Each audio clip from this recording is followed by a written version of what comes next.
On va maintenant passer à la séance sur la chirurgie endocrinienne. Donc, j'appelle Jean-Christophe Liffante. Donc, Jean-Christophe Liffante est le chirurgien endocrinien de référence à Lyon, à la suite de Jean-Louis Pex, qui a, lui, créé réellement cette pas sous-spécialité, mais cette spécialité à part entière à Lyon depuis 40 ans, je sais pas, 30, de nombreuses années. Et je pense que c'est vraiment, les deux sont des références dans ce domaine. Donc je suis particulièrement heureux d'accueillir Jean-Christophe, qui aussi est très investi dans l'enseignement de la chirurgie à Lyon. Et à ce titre, je le remercie. Merci beaucoup, c'est toujours un plaisir de venir présenter devant l'Académie de chirurgie. J'ai voulu cette fois-ci faire une séance un peu particulière où on va parler plus de décisions difficiles en chirurgie endocrinienne, des décisions pour lesquelles on ne trouve pas toujours les réponses dans la littérature. Et donc je voulais l'expérience de plusieurs équipes pour pouvoir discuter de ces points. Alors la première communication est celle de l'équipe du professeur Mirallier de Lille qui est présent, et c'est un de ses collaborateurs, Samuel Frey, qui va nous parler d'un incidentalome surrénalien inhabituel. Faut-il opérer ?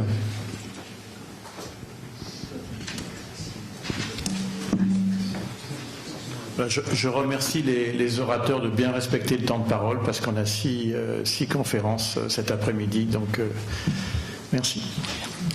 Alors, monsieur le modérateur, messieurs, mesdames les membres de l'Académie, je vous remercie de me laisser présenter aujourd'hui. Et ainsi, je souhaitais vous parler d'un incidentalome surrénalien inhabituel qu'on a été amené à prendre en charge dans le service et qui nous a amené à nous interroger sur les données de la littérature qui concernent ces masses non surrénaliennes suprarénales. Alors, il s'agit d'un patient de 36 ans qui ne présente pas d'antécédents particuliers et dont l'histoire débute par une consultation en pneumologie pour des pneumonies à répétition associées à une vomique, c'est-à-dire qu'il expectorait du pus, et dont les examens complémentaires ont amené à la découverte de cette lésion cavitaire pulmonaire, donc du lobe supérieur droit. Lésion qui a été biopsiée, il n'y avait pas d'argument particulier en faveur de la malignité, la tuberculose a été éliminée et par contre ont été mis en évidence des bactéries gram positives qui ont motivé l'introduction d'un traitement par augmentin. Et dans le bilan en fait de cette lésion pulmonaire, un scan thoraco-abdominopelvien a été réalisé qui retrouvait cette lésion suprarénale gauche calcifiée, a priori d'origine surrénalienne, qui était mesurée à 9 x 6 cm avec une densité spontanée à 54 unités Hounsfield. La masse avait un washout élevé et il faut savoir que dans l'histoire de la caractérisation de cette lésion pulmonaire, une TEP FDG avait été réalisée. La lésion pulmonaire captait le FDG, ce qui n'était pas le cas de la masse suprarénale.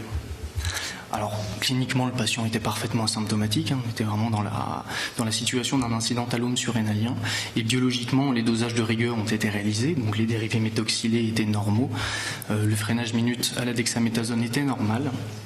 On a fait on a dosé les précurseurs hormonaux qui nous orienteraient éventuellement vers un corticosurrénalome sécrétant. Tout était négatif, il n'y avait pas non plus de dyscaliémie ou ionogramme. Et c'est principalement la taille de cette tumeur qui nous a amené à poser l'indication chirurgicale donc de cette masse non sécrétante. Donc on a opté pour une voie laparoscopique transpéritonéale. Rapidement, on a dû convertir en sous-costal devant la taille de la lésion et devant des difficultés d'exposition. Et là, en fait, on s'est rendu compte qu'on s'est fait avoir, puisqu'on a retrouvé une surrénale parfaitement normale, avec cette masse qui était vraiment indépendante de la surrénale, collée sous la coupole diaphragmatique gauche. Donc on a décidé de laisser la surrénale en place, de faire la résection de cette masse en passant au ras du diaphragme, mais sans traverser le diaphragme. Et donc cette expérience, en attendant les résultats anatomopathologiques de la pièce, nous a amené en fait à nous interroger sur les données de la littérature qui concernent donc ces masses surrénaliennes qui finalement n'en sont pas. On sait qu'il y a de nombreuses structures extrasurrénaliennes, ça peut être des tumeurs, des schwannomes, des sarcomes, des tératomes, etc. Ça peut être des anomalies vasculaires, des malformations ou même des structures anatomiques normales qui peuvent être confondues avec un incidentalome surrénalien. La plupart du temps, elles sont asymptomatiques, elles sont découvertes par hasard et il faut savoir qu'elles sont plus fréquentes à gauche parce qu'il y a plus de structures anatomiques qui entourent la surrénale gauche. Et il arrive que le diagnostic soit posé en post-opératoire sur l'analyse de la pièce. Ça, c'est une image que j'ai prise dans un case report où on trouve en fait une surrénale parfaitement normale avec cette masse qui est au contact, qui ne l'envahit pas et en fait qui correspond à un kyste bronchogénique. Alors l'incidentalome surrénalien, on sait que c'est une situation qui est fréquente, hein, les chiffres varient un peu dans la littérature. On estime que c'est aujourd'hui à peu près 5% des patients qui ont un scanner thoraco-abdominal. La prévalence, elle croît avec l'âge, c'est à peu près 1% des patients à 30 ans, on monte à 7-10% après 70 ans.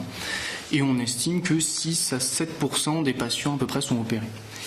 Et bon, ça c'est les seuls chiffres que j'ai pu trouver dans la littérature, c'est probablement un petit peu surestimé, mais dans 3 à 4% des cas, le chirurgien se rendrait compte qu'en fait, il n'est pas en train d'opérer une surrénale. Il se rend compte en péropératoire ou en post-opératoire sur l'analyse de la pièce. Alors, ces pièges diagnostiques, il y en a, c'est des pièges classiques qui sont rapidement déjoués par le radiologue. C'est par exemple les vaisseaux spléniques qui sont particulièrement tortueux, ou l'anévrisme de l'artère splénique, ou les veines spléniques dilatées dans l'hypertension portale. Généralement, on se fait avoir quand on a un scanner thoracique dont les coupes abdominales ne descendent pas suffisamment basses. Mais là, rapidement, le diagnostic est corrigé. Il y a aussi le cas un peu typique de la tumeur ou du kyste rénal exophytique qui monte en sous-diaphragmatique. Là, pareil, généralement, le diagnostic est rapidement corrigé. Après, il y a des cas un peu plus compliqués, mais ces tumeurs qui peuvent présenter des caractéristiques radiologiques propres. Par exemple, cette tumeur-là, qui présente une coque très calcifiée, très dense. On peut aussi y trouver des éléments encore plus denses que l'os qui évoquent des formations dentaires. En fait, c'est un tératome mature qui présente ce signe qu'on appelle les rim calcifications. Là, ça c'est une patiente qu'on a pris en charge dans le service qui présente une image qui est caractéristique d'un lymphangiome kystique. Un autre cas assez typique, ça c'est une autre patiente du service qui présente cette masse qui est hétérogène, qui est kystique avec des formations, une formation graisseuse sur la coupe sagittale et qui présente quelques calcifications. En fait, c'est un liposarcome. Et ça, c'est un piège qui est assez connu des radiologues. C'est des masses, ça se voit pas trop là sur l'image, mais généralement à contenu hydroaérique qui sont proches de la surrénale, mais en même temps pas loin de la face postérieure de l'estomac. En fait, quand on fait boire un produit de contraste au patient, cette masse, elle va se rehausser. En fait, il s'agit d'un diverticule de la face postérieure de l'estomac. Et on va avoir des cas plus compliqués, parce que ces masses-là ne présentent pas de caractéristiques évidentes. Par exemple, celle-là, elle est très hétérogène, elle se rehausse fortement. Il n'y a rien qui nous permet de nous orienter vers quelque chose de particulier. En fait, il s'agit d'une hyperplasie lymphatique. Alors c'est dans le cadre d'une maladie hématologique qui s'appelle la maladie de Castleman. En fait, il y a un contexte clinique particulier qui lui est associé, puisqu'on a des anomalies hématologiques. Il y a une association aussi qui a été mise en évidence avec le VIH. Un autre cas, c'est ces deux masses là qui ne présentent pas de caractéristiques particulières. En fait, ce sont des nodules de splénose chez un patient qui avait été splénectomisé. Et ça, c'est encore un autre patient qu'on avait pris en charge dans le service avec cette masse calcifiée. En fait, il s'est avéré sur l'analyse de la pièce que c'était un ganglionneurome extra-surrénalien qui était tout à fait indépendant de la surrénale. Et les cas les plus difficiles, en fait, c'est les tumeurs qui vont mimer une tumeur surrénalienne spécifique. Par exemple, cette masse qui est hétérogène, avec on voit des remaniements nécrotiques, avec un rehaussement qui est plutôt tardif, plutôt hétérogène, même si elle est bien limitée, même si on ne voit pas de métastase, on a quand même l'arrière-pensée du corticosurrénalome. Et en fait, il s'agit d'un sphlanome rétropéritonéal vieilli qui est très remanié, dont le rehaussement va justement mimer celui du corticosurrénalome. Alors en préopératoire, on peut en fait trouver cette image caractéristique de gros vaisseau qui provient de l'aorte et qui vascularise la masse. Alors devant ces cas difficiles, on peut se demander si il faut aller ponctionner et obtenir une preuve anatomopathologique. En fait, dans le cas de l'incidentalome surrénalien, on sait que cette ponction elle est réservée aux suspicions de métastase, toujours après bien sûr avoir éliminé une tumeur sécrétante. En fait, dans le cadre du diagnostic différentiel, on sait qu'elle est indispensable en cas de sarcome, puisqu'elle permet de prouver le diagnostic, et ça va modifier drastiquement la prise en charge thérapeutique, mais dans les autres cas, elle est finalement peu rentable, voire même trompeuse. Il y a des cas qui ont été décrits de vieux sphanomes qui miment en fait des tumeurs d'origine surrénalienne. Pour ce qui est de la place de la TEP-FDG, on sait que les tumeurs surrénaliennes malignes captent le FDG. En fait, dans le cadre du diagnostic différentiel, elle va être inutile, puisque une tumeur extra-surrénalienne maligne va aussi capter. Et ça, c'est en fait le ganglioneurome que je vous ai montré tout à l'heure. qu'on a opéré en partie dans la captation du FDG et qui finalement s'est avéré être une tumeur extra-surrénalienne bénigne. Donc en fait, il va y avoir plusieurs cas de figure, les cas évidents où le piège diagnostique est rapidement déjoué par le radiologue. Il va y avoir les cas où le radiologue avec un peu d'expérience ou le chirurgien connaissant le contexte clinique du patient va pouvoir redresser le diagnostic. Mais il va aussi y avoir ces cas où finalement il n'y a pas d'examen miracle et comme c'était le cas de notre patient, on ne va pas pouvoir faire la différence avec une masse d'origine surrénalienne et là il va falloir aller opérer. Alors au final, le résultat anatomopathologique de la pièce de notre monsieur est sorti et le compte-rendu nous parle d'une masse multikystique qui contient du tissu pulmonaire en faveur d'une malformation des voies aériennes supérieures, qui s'appelle la malformation adénomatoïde kystique. En fait, cette malformation, elle touche le poumon, elle peut se manifester dans la période néonatale par des détresses respiratoires aiguës. Or nous, on a dit qu'on n'avait pas passé le diaphragme, c'est parce qu'en fait cette malformation est touchée un poumon accessoire. Ça s'appelle la séquestration pulmonaire. Il y en a deux formes en fait. Il va y avoir les formes intralobaires qui possèdent la même plèvre que le poumon normal et des formes extralobaires qui ont leur plèvre propre. Et en fait, ces formes-là, un peu moins de 10% sont situées dans l'abdomen et elles ont tendance à se cacher dans le rétropéritoine. Alors ces malformations sont vascularisées par une grosse branche qui provient de l'aorte qu'on peut mettre en évidence en préopératoire. En fait, ça n'a pas été le cas chez nous, ni même en péropératoire et ni même en regardant les clichés rétrospectivement. En fait, il arrive qu'elle soit vascularisée par une plus petite branche qui provient d'une autre artère abdominale. Et c'est associé donc à cette fameuse malformation adénomatoïde kystique dans à peu près 50% des cas.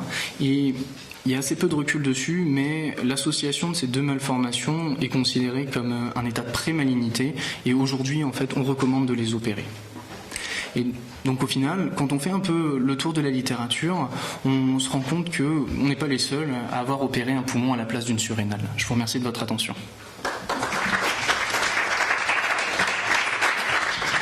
Merci beaucoup. Est-ce qu'il y a des questions particulières ? Moi, j'aurais une réflexion. Vous l'avez opéré en quelle année ? On l'a opéré en décembre dernier. Parce que on sait, quand on regarde l'expérience qu'on a par rapport à la laparoscopie, on voit qu'au départ, on était plutôt un peu peureux vis-à-vis de cette technique pour les tumeurs surrénaliennes, et puis maintenant, ça devient vraiment la voie d'abord de choix. Et donc, vous avez dû convertir. C'était pour quelle raison ? C'était surtout dans des difficultés d'exposition. C'était vraiment la masse qui prenait énormément de place, et on avait vraiment du mal à la décoller de la coupole diaphragmatique en particulier. D'autres questions ?